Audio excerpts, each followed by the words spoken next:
He said most of us want our spouse to change, not so that they could be better, it's so that we don't have to change.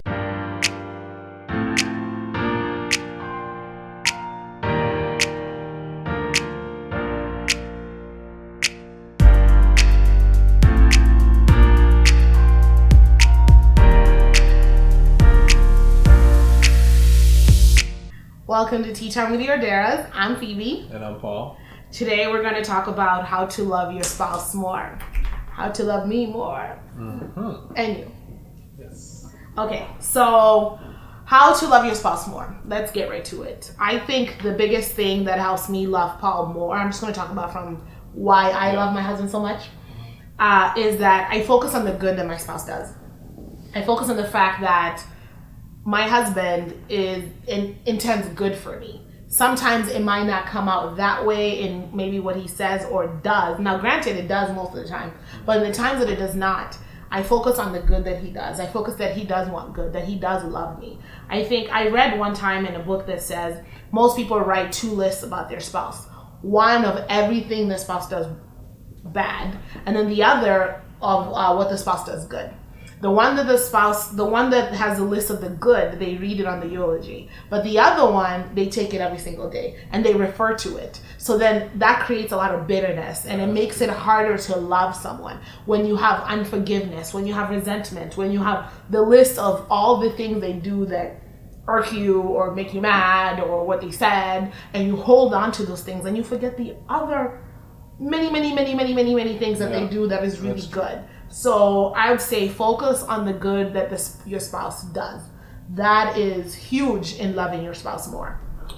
I'd say for me it's prayer. I think when you pray for your spouse every day and you pray for your marriage every day and for your relationship, excuse me, it brings you closer, and it kind of brings a little humility into it because you know, when you go to God and you're praying, and there's just something that it does to you. So I definitely would take that for granted, a sense of, you know, even if you're tired, you know, it's something that you do every day, it actually makes a difference. Because the days that I don't, I see there's a little difference. So and I would say for us, like, okay, so Paul and I, we're both type A, hardheads. And sometimes when we would fight earlier on in our marriage, and even in our relationship, but in our marriage specifically, one person wouldn't want to apologize, meaning both of us didn't want to apologize. But when we both prayed, whoever was wrong always came and apologized, like within the hour. Yeah. It's actually a phenomenal. So us as Christians, we come to God knowing that we need forgiveness. But when you're coming to somebody knowing that you owe them a debt, and then you're mean to somebody who owes you a debt, you know, if you're a person who cares what the Holy Spirit thinks, you're going to go, okay, I need to humble myself and forgive. This Hollywood like moments, like he brought me flowers, he holds my hand and does all these things, and that is love. And when he no longer does those things, not saying those things are not important, all of a sudden that person doesn't love you. Love is deeper than that. Love is a decision. Love is going through it with somebody. When they're in a season, you could still love them. Loving them even when they don't know you've done something for them that they might never thank you for. But you love them anyways. You know, love is about service. I think about Jesus. Jesus washed feet as a sign of service. And he said, whoever wants to be great, let him humble himself. If you want to have a great love, you have to humble yourself. You have to serve one another. I hate feet.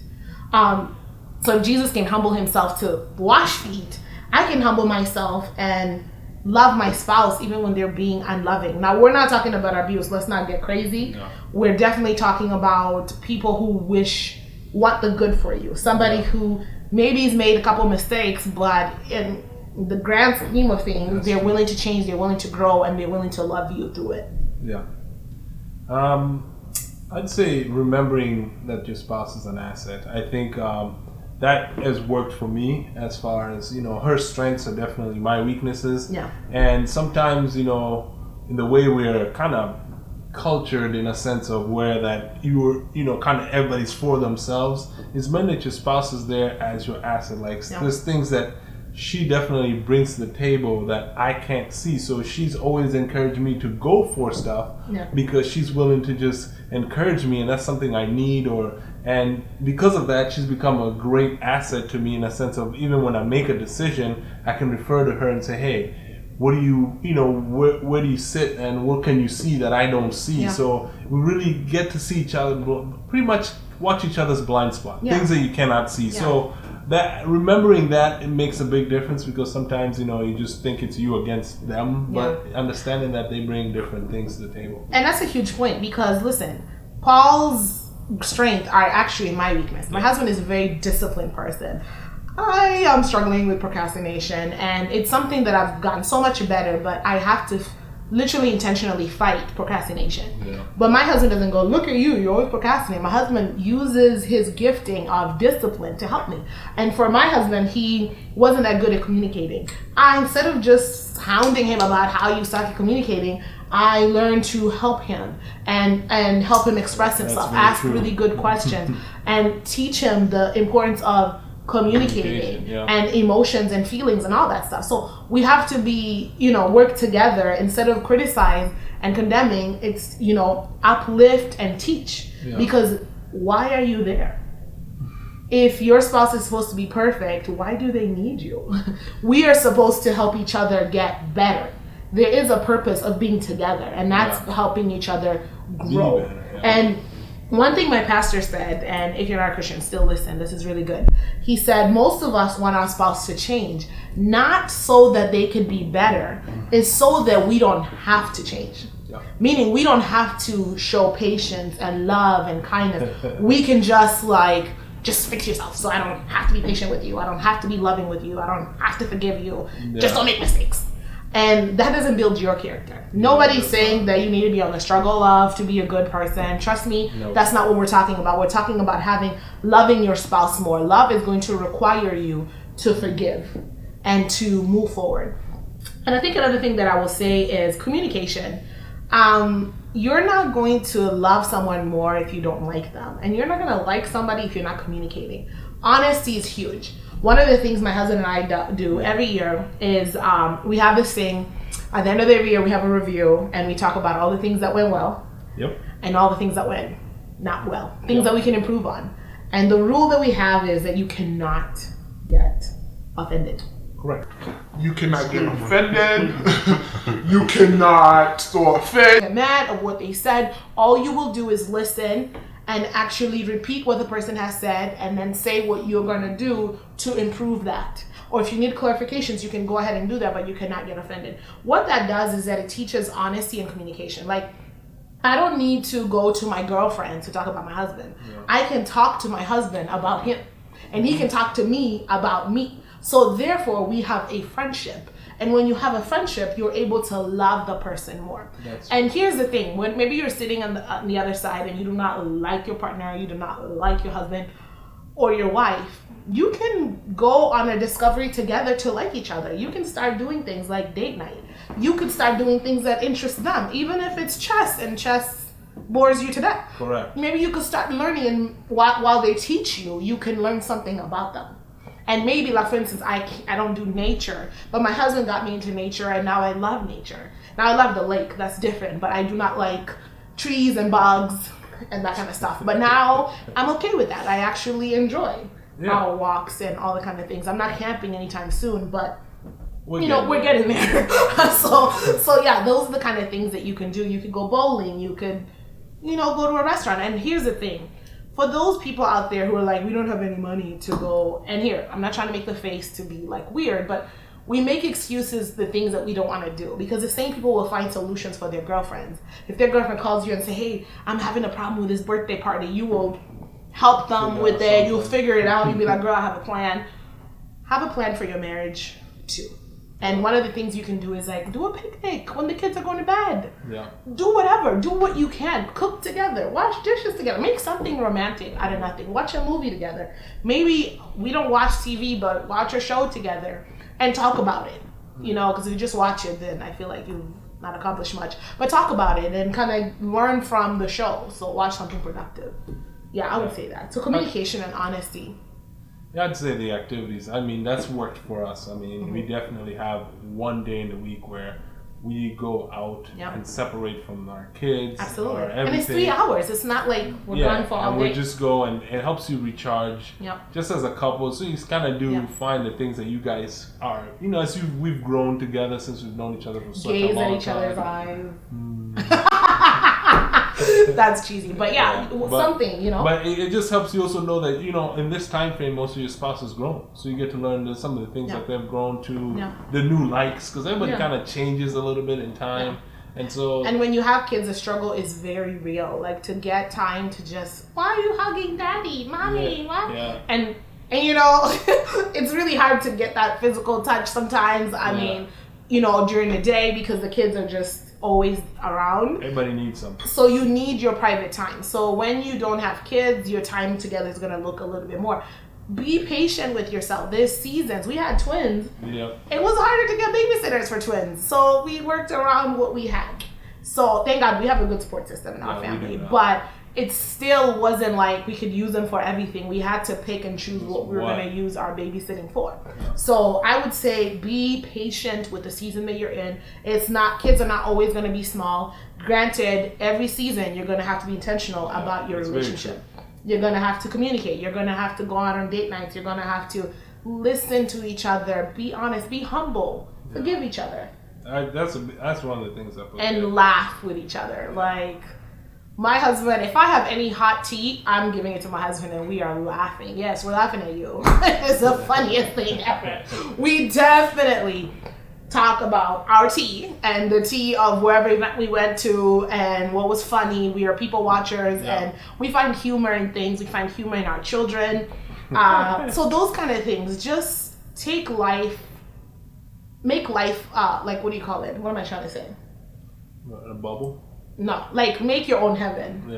Yeah, create a bubble in your relationship and protect it. Be very protective of your relationship. That's very true. Don't compare your spouse. This is huge. I don't even know how this is not in my notes. Do not compare your spouse to others. There's nothing that's going to kill your relationship than you're not with that other person. You're with your spouse. I'm with Paul. Not Eric and Richard, Paul. So Eric and Richard can be great in whatever they're great at, and I'm so thankful that they do that for their wives, but I have my husband here, and there's stuff that he does right, and that's good for me. Now, if I want my husband to do something, I'm not going to put him against another person. I'm going to just say, hey, babe, this is something that I would love for us to do. Can we try this? Do you understand? The language matters. Learn a different language. Some of us have not seen good marriages in such a way that you are continuing the same cycles of just really bad abusive language that you use on your spouse, and then you get mad that they're not loving. You know what I mean? Do not compare your spouse to others. That comparison is big because a lot of times people compare only one thing, like strengths of somebody, and to your husband's or wife's weaknesses, and I can see that turns dangerous. A lot of people have really almost ruined their relationship just comparing because they don't know all the aspects of the story. They don't know, and we keep always bringing random people into your life to make a decision. These are people that you barely even know sometimes, and so now they're in your marriage deciding things for you. That's not. They don't know your story. They don't know how you guys got to where you got to. They don't know anything. And here's the thing: everything you appreciates. So gratitude will bring forth more. It will multiply whatever you have. And when you don't have gratitude, it steals what you already have. If I'm looking at Paul through the lens of all that he does not do, all that he does is already taken from me. So now I'm at a loss regardless. So appreciate your spouse and they will appreciate. Okay? And love them through a season. Here's the thing. Remove this Hollywood couple goals mess. Because let me tell you right now, people go through seasons and people will not show you the season they go through. Correct. So now you see them in a season, maybe they're out of a season that they held each other down, and you're over here going, oh, I want that, but you're not holding each other down in a season. Life is hard, and life, like I like to say, will kick you in the face. And if life kicks you in the face, you need somebody who's going to hold you up and be there for you and take care. You know what I mean? So, and take care of you through that season. It doesn't mean that your whole love life is just going to be a big struggle. I know people are so afraid of struggle that any little thing, I don't want struggle love. It's not struggle love to love somebody through a hard time. Okay, as you know what I mean, like, and that's life. I mean, I have not seen anybody's life that's perfect from 1 to 10. Absolutely. And we've been married 8 years. 8 years is a long time of different seasons.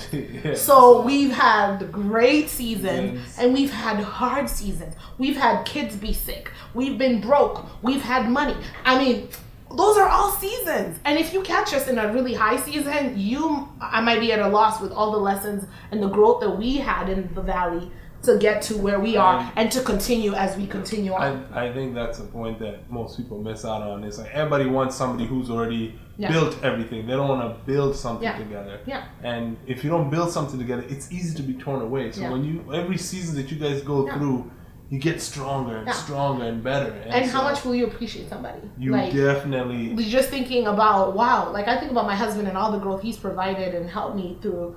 I love him more. Yeah, and for my I love you more. Well, I know, but I'd say for sure. You're supposed to say I love you too, not I know. No, I'm gonna make my point. Thank God we're married. Let me make my point. Okay? No, but to be honest, is that through these seasons, my wife has definitely supported me. There's times where I didn't even feel like I was being a good husband or a good man, and she encouraged me and supported me, and that's what I'm talking about. In those seasons, I now know you can't even bring doubt in my mind that my wife's got my back. And so that is what we're talking about in those seasons and everything. It truly does, like, it helps you grow. So embrace all the seasons that you're in. That is true. Well, I think we've covered it. Here's the thing. Read a book about marriage, ask people, seek counsel. There's so many things and ways to love your spouse more. We can do a part 2 on this if you want. I just kind of wanted to do a highlight to put the mindset. The work has to be done. Many people want quick fixes. They want to hear a YouTube video and then go and be like, I'm going to love my spouse. Go to a conference. I'm going to love my spouse. It doesn't work that way. It is a decision. It's a daily decision. You have to be intentional. You have to go and refer back to the decisions that you're making, like I choose to love my spouse. So this is not going to be a quick fix for your marriage, but definitely listen to these kind of things. Be around people who love their spouse and talk to them. You will find out that their spouse isn't the most lovable at all times. And then they will teach you how to love your spouse in those unlovable times. And how they get to be more in love. Like I would say I'm more in love with my husband now than I was when we first got married. By far. It is so much depth. So I would say that is what we have for today. And love is an action word. It is an action word. Get to work. Yep. So like, comment, and subscribe. Tell your friends. And your enemies too.